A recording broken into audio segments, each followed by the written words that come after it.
So for this first real lesson here, I want to try to show you all the main tools and show you like how you could color this if it were, say, a coloring book, like just the very simplest possible way of coloring.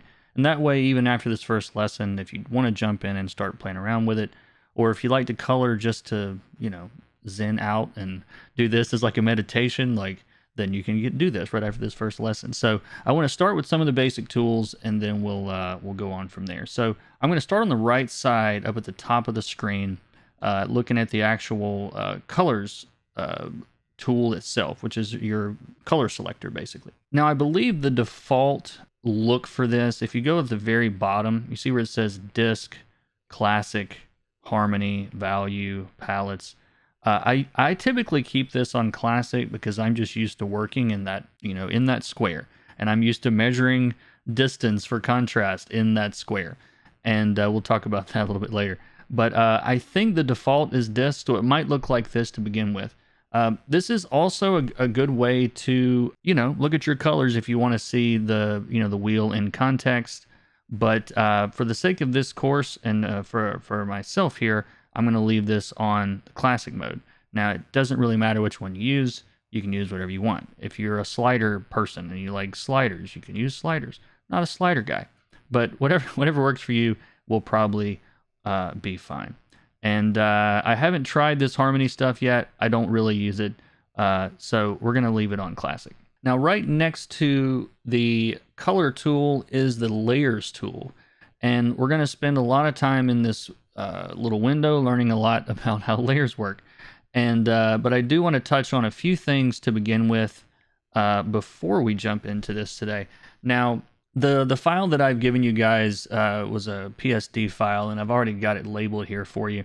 But if you want to ever relabel any of these layers, you just click on the layer and click rename. You can change that to whatever you want.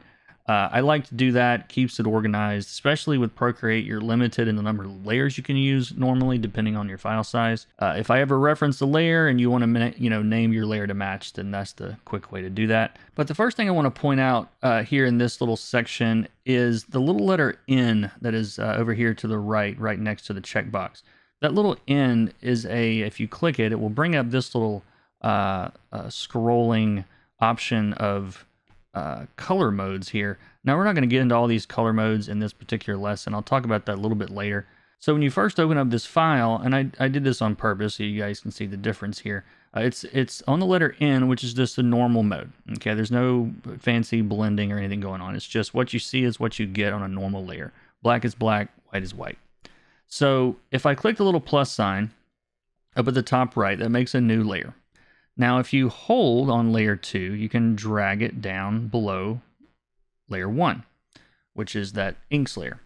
Now, if I try to color on this second layer, and a lot of new colorists might try this, like, well, here's my inks, and here's my colors, and here we go. And they start doing, I'm brushing on the canvas if you can't tell, and nothing's coming out. And so they go look at the layers, and you can see the color there. Here, I'll choose a different color, a little bit easier to see. And you can see the colors under there, but it's not coming through. The reason for that is this layer has the white of the paper on it in addition to the inks. So you're not seeing through the inks. This wasn't drawn in Procreate. Okay, it was imported. And I'll get to a whole other lesson later on how to put this on a transparent layer.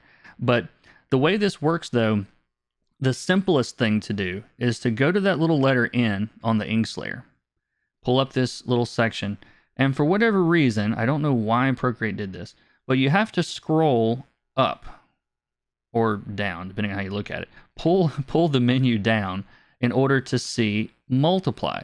Multiply is the only one that is north of the selections and above the selections on the list. Everything else is below.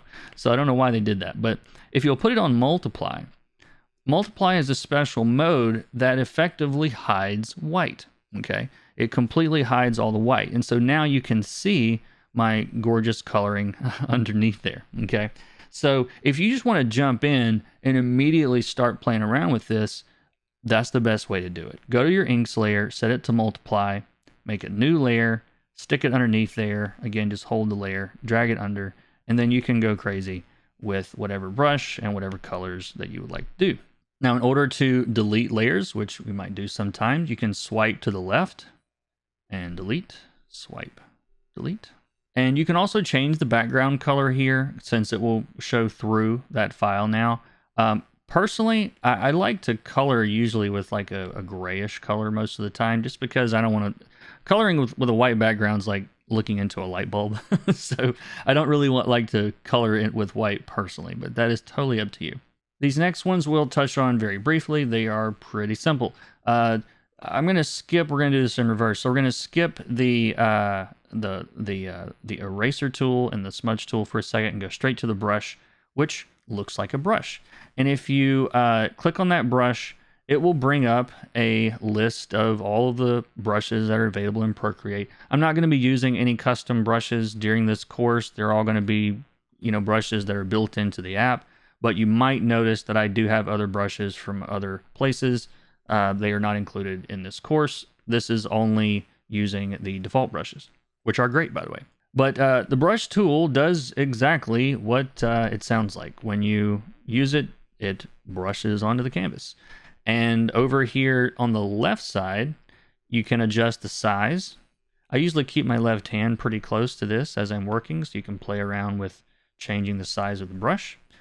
This will show you the opacity, so you can adjust how opaque the brush is. So if you just want it like a glaze, you can turn it way down, and you can see how that works. And I did all of this on the same layer with my inks. So now is a great time to talk about 2-finger undo and 3-finger redo. So 2 fingers tapping on the canvas will undo your brush strokes. I know you guys can't see me tapping, but trust me, I'm putting 2 fingers on the canvas and tapping with my with 2 fingers. Now 3 fingers on the canvas will redo, bring them right back. So if you use Procreate for long enough, you will be working on a real paper sketchbook, and at some point you will tap it with 2 fingers. I guarantee it'll happen. It's happened to me. But anyway, when you click on brush, it pulls up this brush library. There are lots and lots and lots of options in this app.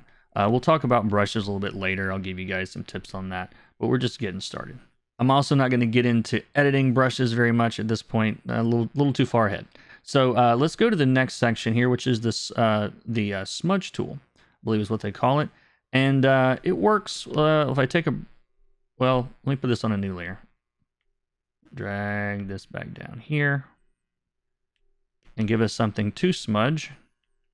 So if I go to the smudge tool, you can see that it is blending the edges of this into the canvas.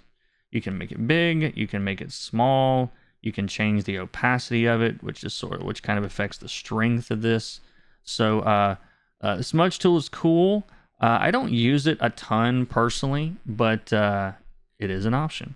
It smudges. You'll never guess.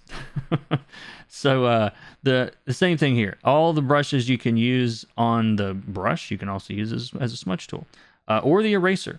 And little pro tip here. So if you'll notice, right now I've got the old beach brush selected on the brush settings, and the smudge tool is currently set to this different tool. So if I go back to my brush, make sure it's set to whatever I want it to set the smudge tool to, I can hold down on the smudge tool, and now it's using the same brush as the brush. Okay, so now I can go to the smudge, and I'm effectively smudging with the same tool that I'm brushing with. I like how this looks because, I don't like to use a really, natural looking brush and then some like super digital looking eraser or super digital looking smudge tool. You can do the same thing with the eraser. So again, just make sure you'll notice that the brush is set to Old Beach and the eraser is set to a pencil right now. So again, I'm just gonna go back to my brush, make sure I have the right brush selected, and then hold on the eraser. And now you can see the eraser is using the same brush. And again, now we're erasing with the same texture that we used for brushing, which I think looks good if you're going for like that natural media look. 2-finger undo a couple of times. So those are the very basic tools that are in the app. So if you're new to Procreate and just want to kind of play around with that, practice with that, you've got enough knowledge now to set your inks to the multiply mode. Create a layer underneath, and you're now coloring.